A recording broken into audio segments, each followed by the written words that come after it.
Plantécité, c'est une sorte de centre de ressources, de grande base de données, centre de ressources, avec beaucoup de sujets traités entre les sols, les sujets santé, et nature en ville. Il y a beaucoup d'études au niveau international qui ont montré les effets bénéfiques des espaces de nature sur la santé, au sens large, la santé des enfants. L'appauvrissement des représentations, bah, ça quelque chose qui alimente après une appauvrissement des connaissances, du lien avec le vivant, de l'attachement au vivant.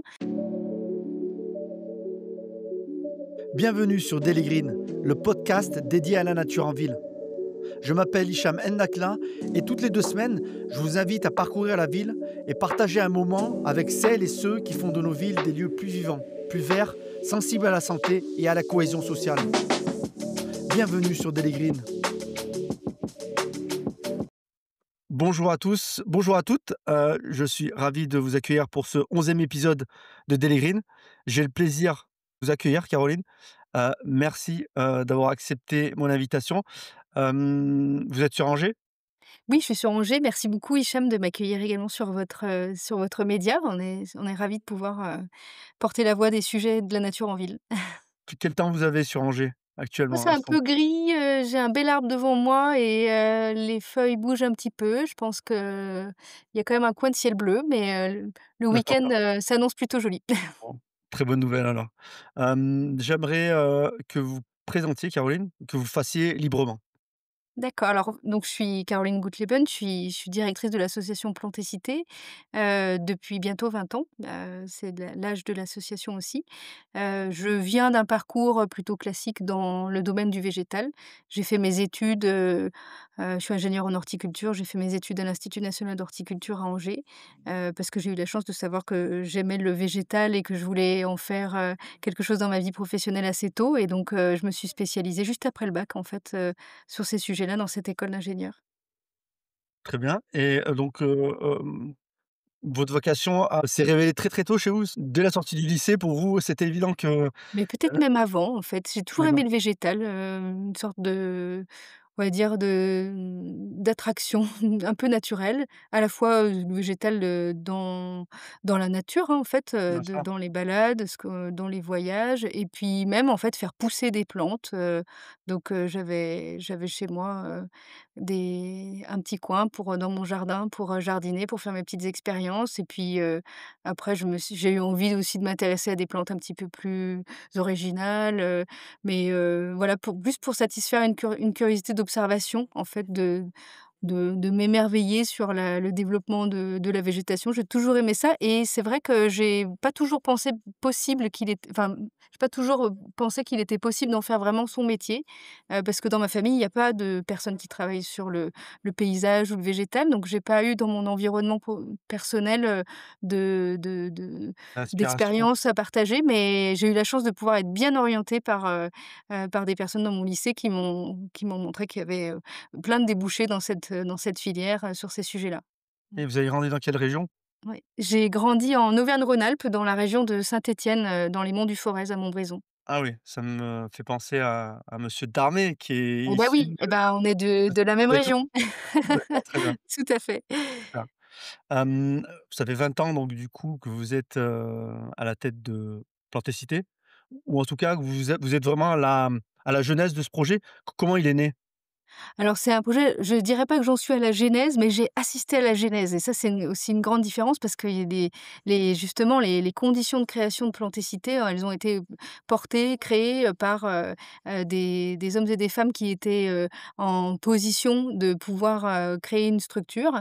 Donc il y avait une dynamique du pôle du végétal à Angers qui se structurait dans les années 2005 et enfin 2005-2006 et puis, l'Institut national d'horticulture avec son directeur François Colson, les représentants de l'Association des ingénieurs territoriaux, les représentants des entreprises du paysage, des entreprises du végétal et des paysagistes concepteurs qui, se sont, retrouvés finalement à des points communs de l'idée de créer, une structure qui soit un intermédiaire entre la recherche et puis le monde des praticiens. L'idée était de pouvoir constituer l'équivalent d'un institut technique agricole, mais sur des zones, non agricoles avec, des enjeux très différents, mais où ils pouvait y avoir aussi besoin de partager, justement, de faire converger des attentes, des priorités et en fait, on s'est rendu compte très vite que, les besoins des collectivités, elles étaient, très, très proches. Donc elles avaient aussi envie de mutualiser et donc il fallait trouver finalement un réceptacle qui, permette d'identifier ces besoins pour les prendre en charge par le biais d'études et de recherches appliquées et puis en même temps de partager les expériences dans un cadre, national qui fasse que ce qui est intéressant à Rennes, puisse aussi servir à Marseille, avec évidemment des spécificités régionales qui sont évidentes, mais indépendamment de ces spécificités, il y a beaucoup de points communs. Donc l'idée de départ, c'était ça, c'était le pari de pouvoir, constituer cette structure, qui soit utile au plus grand nombre. Heu, il y a 20 ans, j'imagine que le sujet nature en ville n'était pas aussi, répandu ou en tout cas aussi, discuté, partagé. C'était quoi les 1 enjeux? Qu'est-ce qui étaient les premiers points d'accroche de cette thématique de nature en ville? Oui, c'est vrai que c'est au départ, c'est il y a 20 ans, le départ de Plantécité, c'était quand même un sujet, qui faisait figure un peu de sujet pour les pionniers, pour les gens qui avaient vraiment, à cœur de développer ces sujets-là et il y a l'association Ortis qui s'appelait, pas Ortis à l'époque, mais qui, partageait déjà beaucoup sur ces sujets-là et en fait, les 1ers sujets sur lesquels on a pu faire converger à la fois ce besoin des collectivités territoriales et des entreprises de progresser ensemble pour innover en faveur de la nature en ville et de faire converger ça avec un cadre un peu institutionnel, c'était la dynamique, la démarche au dans le Grenelle de l'environnement. Puisque dans le Grenelle de l'environnement, il y avait un sujet autour du zéro phyto, donc le plan éco-phyto, mais pour les GEVI, les jardins et espaces végétalisés, infrastructures, les zones non agricoles, et finalement, on est arrivé au moment où, il y avait besoin d'un acteur qui prenne en charge les questions de trouver des alternatives à l'usage des pesticides en ville, essayer de regarder, d'apporter un regard un peu plus sociologique sur la question de la flore spontanée et puis faire des études comparatives sur les méthodes alternatives de désherbage par rapport, aux méthodes, traditionnelles, avec des pesticides de synthèse qui étaient autorisés. Enfin, aujourd'hui, on a depuis 2017, il y a la loi Labbé, et puis il y a eu ces extensions qui ont jalonné les années suivantes, qui font qu'aujourd'hui on peut plus utiliser de produits phytosanitaires de synthèse dans les espaces publics et y compris dans les espaces privés ouverts à du public. Mais il faut bien se rendre compte qu'en 2006, c'était la pratique, voilà, on utilisait, les professionnels utilisaient des pesticides et donc il y avait vraiment cette envie de sortir de ça, mais avec plein de questions techniques, plein de questions après sur aussi la façon de façonner un paysage pour accueillir la flore spontanée sans qu'elle soit, vue comme, des mauvaises herbes. Donc on est arrivé aussi à ce moment-là et on a pu, prendre en charge des questions très, très concrètes en fait pour les collectivités et les entreprises, ce qui nous a permis aussi de nous installer un petit peu comme un opérateur en mesure de répondre à des attentes, larges. Voilà. D'accord et donc les aspects, que l'on connaît aujourd'hui, sociologiques, écologiques, de rafraîchissement de la ville, c'était pas du tout des thématiques qui étaient encore, comment dire? Discutées, j'imagine au niveau des sujets de nature en ville? On en parlait très peu, en fait, au début. Je pense que la canicule de 2003, elle était quand même encore présente, mais je pense que c'était vu comme une forme d'accident, enfin même, même pour, toutes celles et ceux qui voyaient déjà se profiler les effets du changement climatique. Mais c'est vrai que ça avait l'air d'être, quelque chose pour plus tard et finalement, ces dernières, années nous ont montré que c'était ça y est, on y était Et et pour donc maintenant? qu'il Mmh. fallait absolument réfléchir aux leviers que les collectivités pouvaient avoir et la nature en ville, fait figure aujourd'hui d'un des leviers d'action, sur lesquels, on peut agir pour adapter les villes au climat de demain, mais au climat d'aujourd'hui, en fait, ce qui se passe déjà. Très bien, donc si on revient sur Plantécité, alors comment je le vois? Vous allez, me corriger et compléter, mais non, c'est une grande base de ressources, où les collectivités peuvent piocher des informations pour les aider, justement dans les problèmes de phytosanitaires, alors c'est peut-être moins le cas maintenant parce que ces sujets continuent à être c'est toujours le cas? Ouais. Non, non, c'est moins le cas aujourd'hui. Enfin, il y a toujours des attentes, mais sur des sujets plus ponctuels, plus précis. Mais, effectivement, les sujets sont beaucoup plus larges et donc, effectivement, vous avez raison, Plantécité, c'est une sorte de centre de ressources, de grande base de données, centre de ressources, avec beaucoup de sujets traités entre les sols, les sujets santé, et nature en ville, les sujets autour, des questions de coûts et de gestion écologique des espaces verts, donc les sujets sont très, très larges. On pourra les illustrer tout à l'heure, si vous souhaitez. Donc Plantécité, c'est un centre de ressources, mais c'est aussi un centre d'études et de recherche. Voilà, on n'a pas de laboratoire parce qu'il y a quand il y a besoin de réfléchir, de travailler sur des sujets, avec où il est nécessaire en fait de répondre à des questions par, des études menées en laboratoire, en conditions contrôlées, on a des partenariats. Mais en fait, c'est quand même un centre d'études, qui est en capacité à monter des programmes de recherche, monter des consortiums, aller chercher des financements pour, à partir d'une problématique technique, la traduire en questions scientifiques et revenir après vers la production de ressources opérationnelles, par les résultats qu'on a pu produire. Et puis, dernier sujet, Plantécité, c'est un réseau aussi. C'est-à-dire qu'on est centre de ressources, centre de recherche, mais aussi un réseau. C'est une association de la 1901 qui est constituée de un peu plus de 800 adhérents aujourd'hui. Les adhérents, ce sont des structures, des personnes morales, des collectivités, des entreprises, du paysage, des entreprises du monde du végétal, des entreprises de la nature en ville, des établissements de recherche. On a aussi des établissements d'enseignement technique. On a, je crois, une soixantaine de lycées agricoles, qui forment des jeunes, au métier du paysage et donc on est très content de les avoir dans notre réseau parce que ce sont les professionnels de demain. Donc on a envie qu'ils aient cette culture, de la nature en ville et de l'innovation. Et puis on a aussi, des fédérations professionnelles, tout l'écosystème de la nature en ville et ses représentants qui sont présents dans le réseau. Donc voilà, ce sont un peu les 3 dimensions de Plantécité.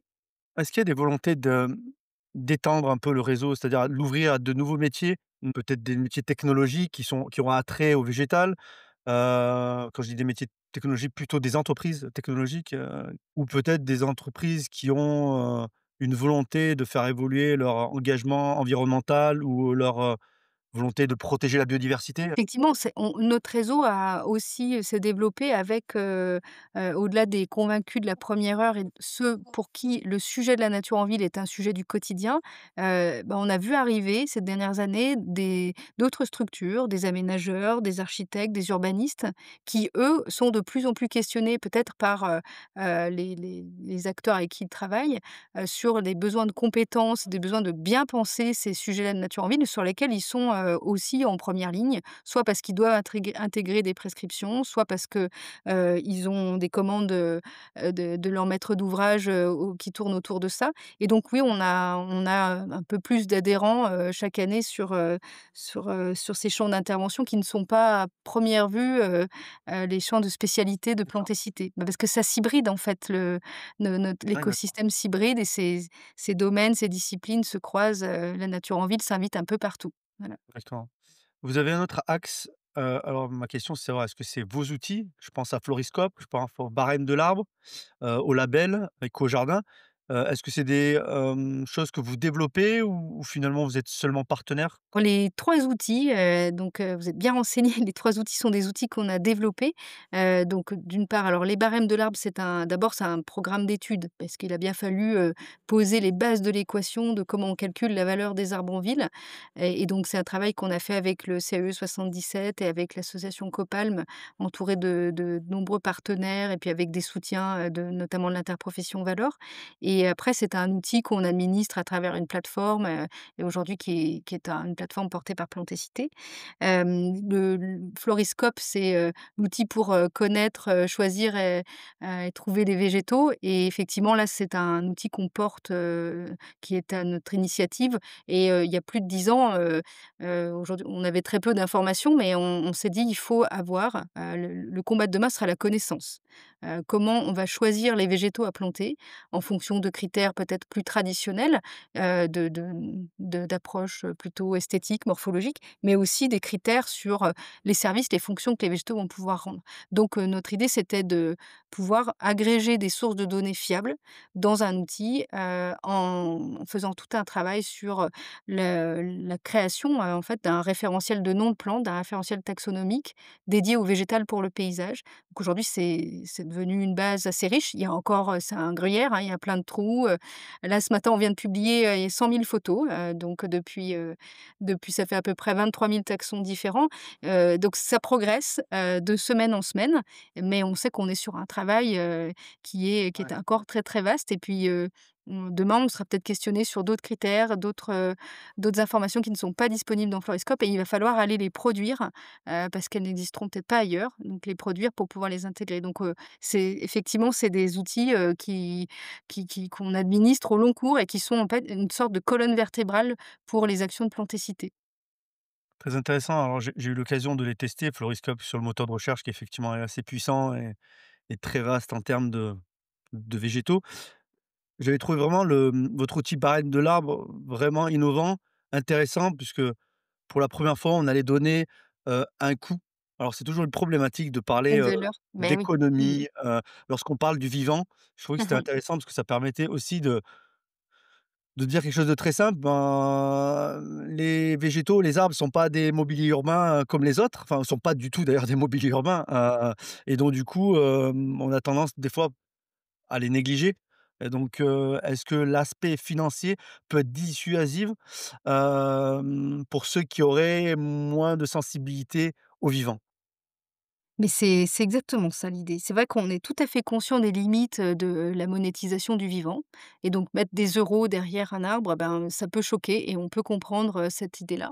Mais il faut bien, donc au-delà d'un débat dans le ciel des idées sur la monétisation du vivant, si on se recontextualise sur, à quoi ça nous sert et en quoi ça sert aux collectivités territoriales et gestionnaires de patrimoine arboré, c'est surtout pour sensibiliser à la valeur que ces végétaux, que les arbres ont, et sur différents critères et en fonction de l'endroit où ils se trouvent, en fonction de leur état sanitaire, en fonction de leur hauteur et cetera et des essences même, mais surtout pour éviter en fait les dégâts qu'on pourrait leur infliger, parce qu'en milieu urbain, c'est vrai que la ville, c'est un milieu de transformation, c'est un milieu de chantier, le végétal peut être mis à mal, peut être endommagé à la faveur de travaux sur les voiries, d'ouverture de travail sur les réseaux et donc, ben, en fait, on peut pas dire simplement: «On les remplacera» en les remplaçant par un baliveau. On veut montrer effectivement que ça, pour gagner du temps, il faut préserver l'existant et préserver l'existant, c'est lui donner une valeur. Donc aujourd'hui, ce barème, il permet aux collectivités, qui l'adoptent, d'afficher une valeur objectivée, sur un outil qui est partagé, par la filière, pour présenter la note en cas de dégâts à ceux qui en sont à l'origine. Mais là, avant tout, c'est surtout de dire: «Ça a cette valeur, donc il y a des travaux, vous allez en prendre soin parce que sinon ça va vous coûter tant». C'est plus on est dans la séquence, éviter, réduire, compenser, c'est le E en gros, en fait, qu'on Mmh. veut absolument, mobiliser par, ce travail de sensibilisation-là.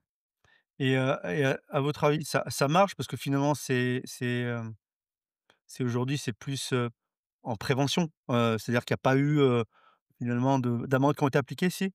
Si, si, il y en a eu. Alors on n'a pas les retours exhaustifs. Ce qu'il y a, c'est que l'outil est totalement libre, libre d'accès. On collecte pas de données derrière, et donc on n'a pas toujours les retours, d'usage, mais on sait il y a une centaine de collectivités qui l'ont adopté par délibération en conseil municipal et on avec certaines d'entre elles, on a des contacts plus rapprochés et on sait qu'il y a déjà eu, des usages justement pour aller, demander des indemnités en cas d'atteinte aux arbres, au cas de dégâts en fait effectués sur les arbres, allant jusqu'à, risquer de enfin qu'ils soient abattus, dans les années qui suivent parce que les dégâts auraient été trop forts. Donc oui, oui, il y a déjà eu, des retours d'expérience à Rennes, dans plein de collectivités. Voilà, on a ces retours-là. Mmh. Bon, très bien. Je vous invite en tout cas, ceux qui nous écoutent à tester, cet outil. Hem, Si on passe maintenant à un sujet, il me semble, qui vous tient à cœur, alors ça je l'ai appris sur le podcast Santé des enfants et environnement. vous parlez du syndrome d'enfant à l'intérieur. Ah oui, le syndrome d'enfant intérieur. Alors ça, c'est effectivement c'est une idée, enfin, c'est un rapport qui avait été produit, qui avait montré effectivement que les enfants d'aujourd'hui, ils étaient plus dedans, que dehors, par rapport à d'autres époques, l'époque de nos parents, peut-être même notre époque. Et en fait, il y a beaucoup d'études au niveau international qui ont montré les effets bénéfiques des espaces de nature sur la santé, au sens large, la santé des enfants. Et donc, il y a vraiment un enjeu à pouvoir, faire sortir les enfants dehors, dans des espaces qui soient à proximité. Donc ça évoque plein de choses. Ce sujet-là de, la santé des enfants, évidemment, c'est quelque chose qui est important parce que ça peut avoir aussi un coût pour la société plus tard. Et puis parce qu'en fait, on se dit, il y a aussi des façons d'aménager la ville et de concevoir la ville pour inciter les enfants à aller jouer dehors au lieu d'être, peut-être sur leur téléphone, chez eux ou devant la télé. Donc lutter contre la sédentarité, c'est vraiment, proposer finalement des espaces de nature à proximité, qui aient l'air aussi, heu, enfin, sécures pour les parents qui, du coup, n'auraient pas de crainte à laisser les enfants jouer, en bas de chez eux. Voilà, mais il y a beaucoup d'études au niveau international qui ont montré les effets bénéfiques sur la réduction de l'obésité, sur, la santé mentale aussi, sur la restauration de l'attention, qui sont des sujets qui parlent beaucoup aux parents, en fait, aussi, de dire comment on peut faire. Bah, en fait, il y a finalement du low tech, il y a de la connexion au vivant, joue un rôle important. Ouais, ouais, et au sein de Plantécité, c'est un sujet qu'on a travaillé pas particulièrement sur le sujet, sur les liens, en rapport avec les enfants, mais d'une manière générale. Il y a quelques années, on avait, pu, conduire une thèse avec, un laboratoire de psychologie de l'université d'Angers et un centre de recherche, l'Institut Agro à Angers également, une thèse sur les relations entre, une expérience de nature et la santé mentale. La santé physique, c'est quelque chose qui est très documenté, le lien entre les espaces de nature et la santé physique, ça passe par les mobilités. Sur la santé mentale, on avait besoin de comprendre les déterminants et puis surtout les déterminants dans un paysage, parce que tous les paysages n'apportent pas forcément la même chose et en fonction du vécu aussi des gens. Donc il y avait un travail qui a été fait par notre doctorant, qui est aujourd'hui docteur et praticien, Bastien Vajoux, qui avait été particulièrement intéressant pour, montrer, expliciter justement ce qui se passe dans une expérience de nature, dans l'esprit des gens pour, arriver à leur provoquer tous ces effets bénéfiques qui étaient déjà bien connus. Est-ce que, finalement, même si on met, des espaces verts, dans nos villes, est-ce qu'on arrivera finalement à concurrencer cette hégémonie de l'écran? C'est-à-dire que, est-ce que finalement le problème va pas encore plus loin, c'est qu'il doit associer, d'autres leviers? Et ça, vous en parlez, vous parlez de cette étude, sur, 80 films, je crois, ou dessins animés, où on démontre qu'on a exclu énormément, l'élément nature de la fiction. Et d'ailleurs, on a le même genre d'études, autour de la littérature, où on s'aperçoit que dans les livres, de moins en moins de mots liés à la nature sont présents. Alors, tout à fait, mais l'étude dont vous parlez en particulier sur les films Disney, là, c'est un travail qui a été conduit par, Anne-Caroline Prévost-Julliard, au Muséum d'histoire naturelle, de Paris et qui est très intéressante parce qu'on voit bien que l'appauvrissement des représentations, bah, ça c'est quelque chose qui alimente après une appauvrissement des connaissances, du lien, avec le vivant, de l'attachement au vivant.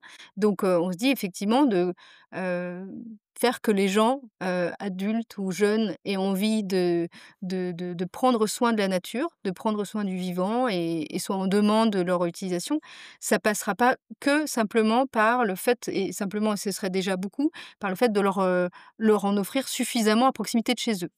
Ça passera aussi par un travail sur les représentations d'une manière générale. Donc c'est aussi pour ça que tous les médias et comme le vôtre sont aussi utiles parce que finalement on s'invite dans l'esprit des gens, et c'est ce qu'il faut, y compris auprès de publics non spécialistes. Et je trouve quand même ces dernières années, on voit une évolution, déjà une prise de conscience que c'est un sujet. Le manque de représentation ne favorise pas le lien au vivant et ne favorise pas l'attachement, ne favorise pas la prise de conscience des enjeux de préservation par rapport aux crises, climatiques et crises de la biodiversité. Donc il y a certainement, dans les prochaines années, il y aura des initiatives qui vont peut-être venir, contrecarrer cette, faiblesse de représentation des éléments vivants dans leur diversité, qui doit, ouais, sur lequel on doit absolument arriver à passer à autre chose. Mmh. Aujourd'hui, on est le 10 octobre et c'est la journée mondiale de la santé mentale. Que pensez-vous justement des mouvements qui préconisent des prescriptions de nature Mmh. sous forme d'ordonnance verte? Est-ce qu'il faut qu'on en arrive là aujourd'hui Eh pour, ben, c'est une très bonne question. Mais en fait, c'est moi je dirais que c'est un peu la clé, c'est faire rentrer la nature dans les thérapeutiques et ces prescriptions fondées sur la nature, c'est pas aujourd'hui une vue de l'esprit, c'est il y a quelques années, c'était, le thème d'un appel à projet de la Commission européenne, qui, proposait plus de 3 millions d'euros pour sélectionner, une dizaine de projets, je crois, au niveau européen pour justement démontrer construire une offre autour, des prescriptions fondées sur la nature et je crois que c'est effectivement très important. Alors, à la fois dans un cadre thérapeutique et ça se développe de plus en plus. Je suis pas la meilleure placée pour en parler, mais il y a effectivement des gens qui font un travail remarquable autour de ces sujets-là, de comment faire rentrer la nature dans les hôpitaux, créer, des thérapeutiques expérientielles autour de la nature pour des publics, souffrant de certaines pathologies.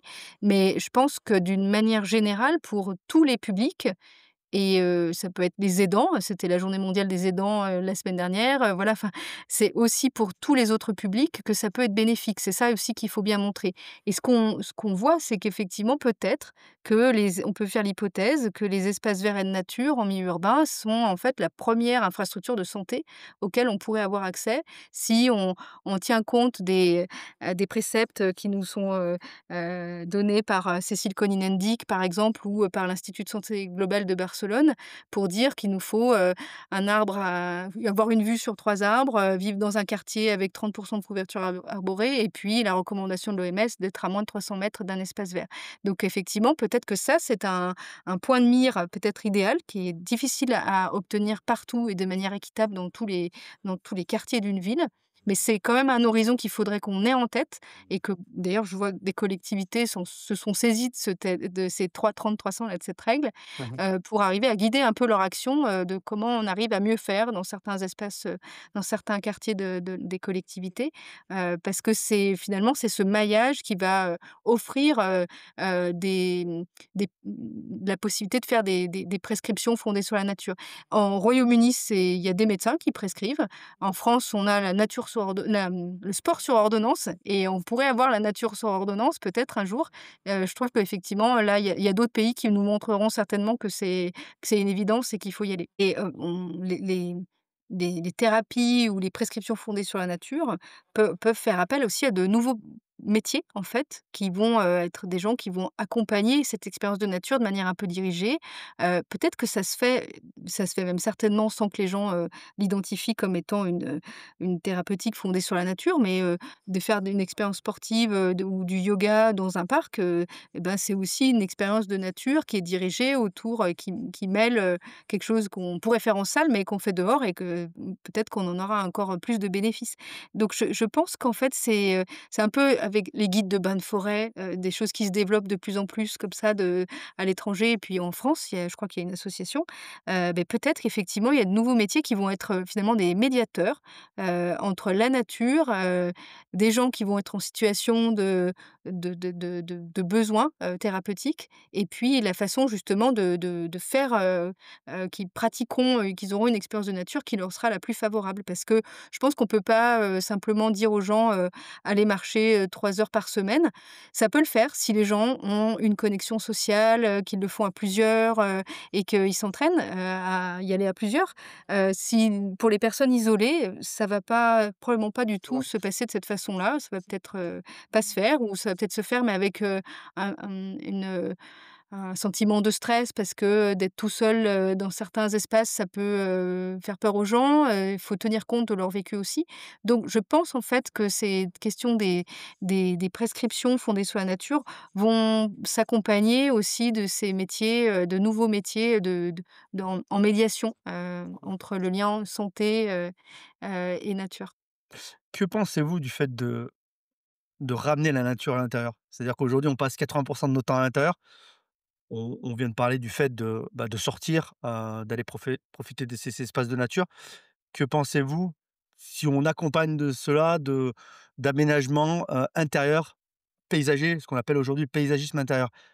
la biophilie et des choses, qui ont attrait à ce domaine-là. Qu'est-ce que vous en pensez? Est-ce que pour vous, ça peut être une solution intermédiaire ou un complément? Alors, je c'est pas un sujet que je connais très bien. Ce que je peux dire juste, peut-être de mon expérience, c'est que, quand on a, de la nature en proximité, on a peut-être plutôt envie d'aller observer de plus près, d'aller peut-être mettre un peu les doigts dans la terre, faire des actions, plus faciles d'accès parce que c'est tout proche et je pense qu'effectivement, il y a des gens pour qui ça offrira, une expérience de nature qui va être complémentaire à ce qu'ils pourraient vivre à l'extérieur. Moi, je crois beaucoup aussi aux vues, hein, cette question d'avoir une vue sur au moins 3 arbres, mais je pense que c'est important aussi d'avoir, une vue sur, sur de la nature. Alors après, si elle est à l'intérieur d'un bâtiment, d'un grand bâtiment, si c'est chez soi, devant, sa baie vitrée, une série de plantes, ça peut être aussi, ça qui connecte les gens à la nature. Je pense qu'on peut pas faire l'économie d'une forme, de nature par rapport à une autre et je crois bien à la complémentarité de toutes ces formes-là. Mmh. Donc ça pourrait être une solution qui viendrait se rajouter au bénéfice des espaces extérieurs. Mmh. À peu près une vingtaine d'années, comme on le disait, que ce sujet est sur la table, en tout cas avec Plantécité. Comment vous imaginez, la ville de demain? Dans 10 ans, dans 20 ans? Maintenant que ces sujets sont vraiment sur la table dans les collectivités, Mmh. que cette niche est en train de grandir et s'infiltre un peu dans différents corps de métier de la société. Comment vous le voyez? Bah, alors, il y a un peu la vision rêvée qu'on pourrait avoir, puis peut-être, aussi une vision de ce qui pourrait, pas se faire aussi bien, mais on va rester sur quelque chose d'un peu, un horizon agréable. C'est vrai qu'on a été quand même ces dernières années dans une approche très quantitative, de planter plus, végétaliser plus avec, plein de questions autour de la concurrence des usages sur le foncier. Et peut-être que demain, ce sera mieux aussi. On va planter mieux, peut-être mieux utiliser les espaces de nature, travailler leur, fréquentation pour, Heu, trouver un équilibre aussi, pour le vivant, sous toutes ses formes. Donc peut-être qu'effectivement ce sera un leitmotiv de dire dans les 10-15 prochaines années, c'est mieux. C'est par exemple, on pourrait se dire, tout simplement, les alignements d'arbres existeront peut-être toujours parce que c'est aussi des formes, qui accompagnent les voiries et je pense que ces formes urbaines, sont pas prêtes de disparaître, hein, Bien pour sûr. plein de raisons. Mais peut-être que, on dira: «Il faut remplacer en privilégiant la diversité, donc on n'aura plus d'alignements, monospécifiques, mais des alignements plurispécifiques comme ça commence à se faire dans plusieurs collectivités, même s'il y a plus d'exemples à l'étranger probablement qu'en France. Donc c'est peut-être ça, hein, demain, dans 20 ans, on se dira: «C'était quand même, très années, 2000, hein, les arbres d'alignement monospécifiques». Peut-être qu'on verra ces choses-là, donc mieux c'est avec plus de diversité, ça peut être ça. Et puis, je pense quand même un des gros sujets, ça va être de préserver, la capacité de la ville à accueillir, de la végétation, plantée ou spontanée. Donc c'est le sol, c'est le lien à la pleine terre.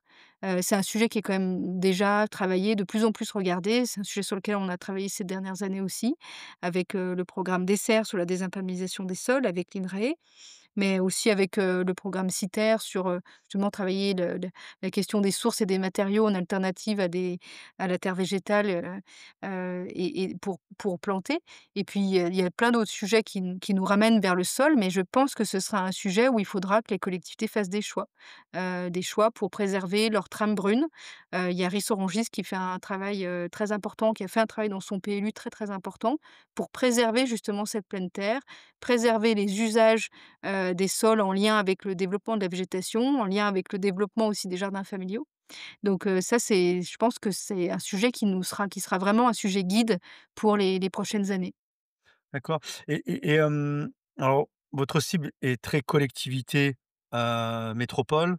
Alors notre cible, elle est collectivité, sur des espaces, construits, donc c'est vrai que les petites communes, très rurales trouveront moins d'informations, peut-être, mais on a quand même des sujets pour elles aussi, parce qu'il y a beaucoup de sujets finalement qui sont communs et puis, entreprises, voilà. C'est-à-dire que Entreprise, d'accord. la ville, les collectivités, elles c'est un ce qui se fait en fait au sein des collectivités, c'est un écosystème avec des opérateurs privés et donc on s'adresse aussi à eux. Et les habitants, comment les embarquer à votre avis? Comment on arrive à les amener avec nous vers, une meilleure compréhension du vivant, une meilleure compréhension de l'intérêt et des bienfaits de la nature en ville? Bah, c'est vrai que c'est un sujet qui est complexe. Je trouve qu'il y a aussi des équipes de recherche qui commencent à se saisir de ces choses-là, donc je trouve que c'est bien. Je dirais, il y a nous, là, ce sujet-là, on a commencé à l'aborder, quand on a travaillé sur le zéro phyto, parce que c'était la question de l'acceptation de la flore spontanée et donc de voir comment, les habitants pouvaient percevoir la flore spontanée, comment ils pouvaient accepter un message sur le zéro phyto. On a fait toute une analyse de plus de 400, ressources, panneaux, flyers qui expliquaient pourquoi il y avait du zéro phyto et puis pourquoi on devait accepter la flore spontanée et en fait, ce qu'on voit, ce qui est positif, c'est quand on ramène les gens au sensible, quand on les ramène à, une expérience sensorielle, je dis pas que tout le monde, se laisse embarquer là-dedans, mais c'est quand même un moyen très positif d'amener les gens à regarder autrement, la les espaces de nature, la nature spontanée, sauvage, ce qui peut aussi faire parfois un peu peur et je me souviens à cette époque, on avait repéré une initiative d'une artiste qui était vraiment très intéressante, mais qui s'est fait après à d'autres endroits. D'ailleurs, je sais pas en fait où ça a commencé, mais c'était en tout cas à Nantes ce qu'on avait vu, de nommer les plantes avec, sur le trottoir, ici vous avez, une morelle noire, là vous avez un senson, et en fait ça permet aux gens de changer de regard aussi, c'est ça qui est intéressant. Après il y a la question d'embarquer les habitants, ça peut être, d'embarquer les habitants sur, de la gestion, de l'entretien, et là, du coup, il y a des initiatives qui peuvent être prises par des collectivités sur des journées citoyennes, ça se développe, en fait. Il y a quand même un mouvement qu'on voit, et puis la dernière une autre partie du sujet, ça pourrait être comment on fait pour intervenir aussi sur l'espace privé. Parce qu'on le sait que l'espace public, c'est pas 100 du territoire d'une collectivité, hein, c'est même, entre 15 et 20-25, ça dépend, des collectivités.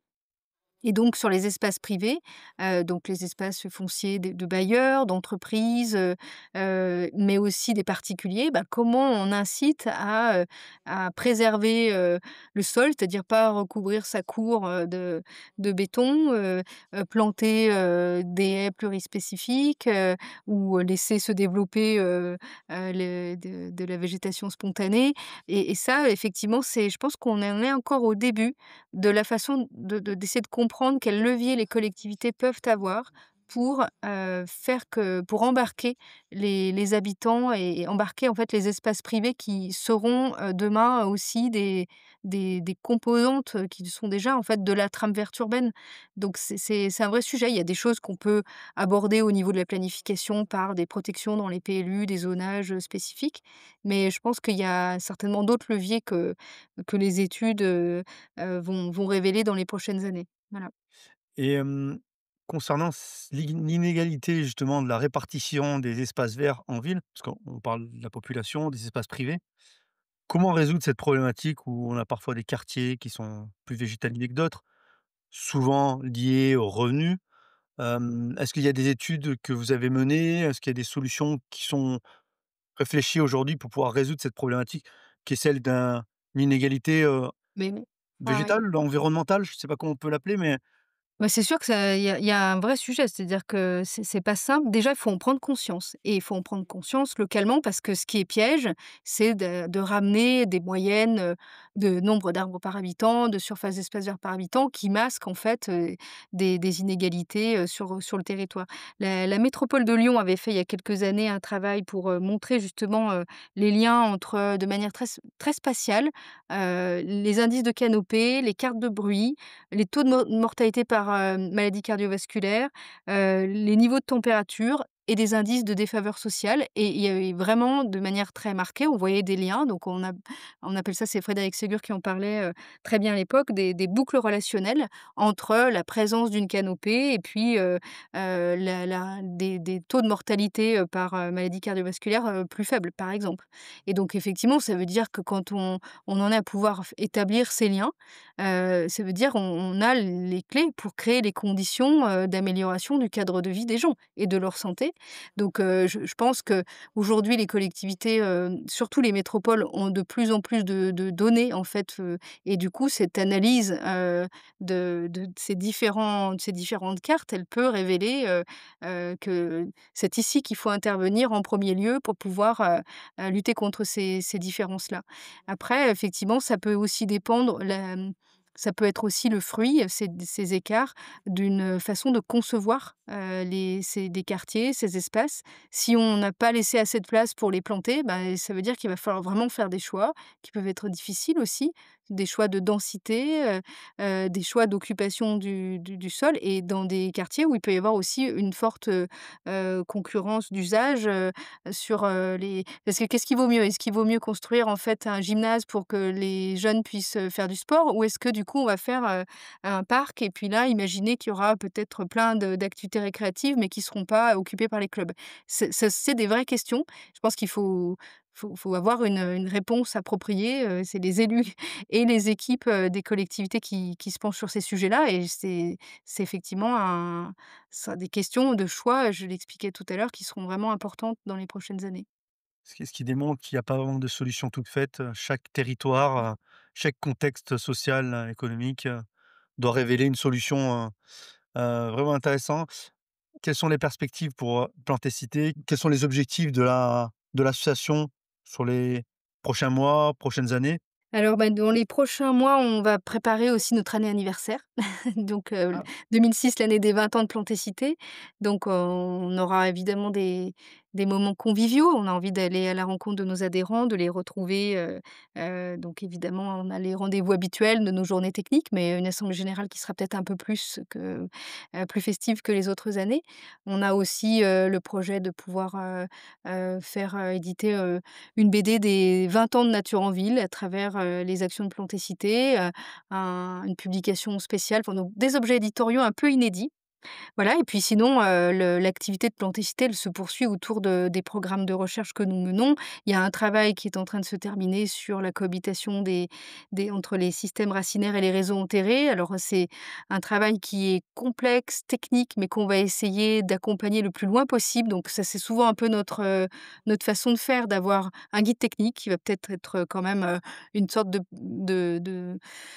voilà, de grimoire un peu, très précis, mais qui peut effectivement, demander des compétences et puis après, d'avoir une note aux décideurs, un 4 pages, des webinaires pour accompagner les gens qui, se sentent en possibilité de pouvoir aller plus loin sur ce sujet-là, mais qui n'ont pas forcément, les clés pour rentrer dans tout le document. Donc, vraiment de tirer le fil de la diffusion pour, aller le plus loin possible dans la diffusion des connaissances. Après, Plantécité, c'est une petite équipe, hein, on a une vingtaine de salariés et donc, on a toujours à cœur d'identifier des relais, des réseaux locaux ou des relais ou des médias comme, le vôtre, qui peuvent se faire l'écho, de ces ressources dont on espère qu'elles soient le plus largement diffusées pour après, créer la bascule vers, des pratiques, de meilleures pratiques, des pratiques plus innovantes sur les sujets qui nous paraissent importants. Voilà, donc on a plein d'autres sujets sur lesquels on travaille, mais c'est difficile d'en choisir, un Oui, plus qu'un j'imagine. autre. Voilà, mais toutes les infos sont sur le site de Plantécité et puis à la fin de l'année, on fait toujours un webinaire ouvert à tous pour dire, bah, quels sont les sujets, qui vous attendent, que vous allez pouvoir retrouver dans l'activité de Plantécité dans les prochaines années. Donc on aura l'occasion de le dire aussi à cette occasion-là. Et d'ailleurs, ce qui me permet aussi de compléter qu'effectivement, vous avez régulièrement des webinaires, des choses un peu en live, qui sont Oui. proposées, sur votre site, hein? Oui, OK. tout à fait, donc tous les mois. C'est une rencontre pour les adhérents, en fait. C'est, une rencontre, une façon de nous de les retrouver et puis D'accord. de diffuser, des résultats de nos travaux en cours ou quand ils sont terminés et puis en fin d'année, on va faire un autre format de webinaire qu'on a appelé «Fenêtre sur la recherche» parce qu'il y a le domaine la recherche dans le domaine de la nature en ville, s'est beaucoup développé ces dernières années et il y a des travaux que nous n'avons pas menés, dont nous ne sommes pas l'initiative, mais qui sont très intéressants et on donne la parole à des chercheurs pour pouvoir valoriser leurs travaux de manière très opérationnelle.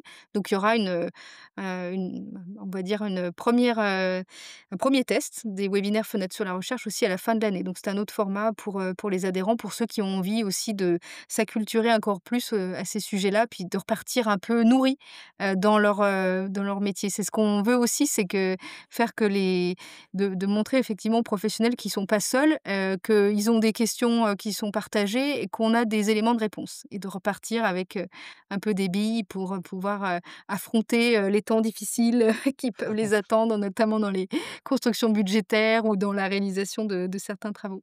Super. On a une question rituelle, pour terminer.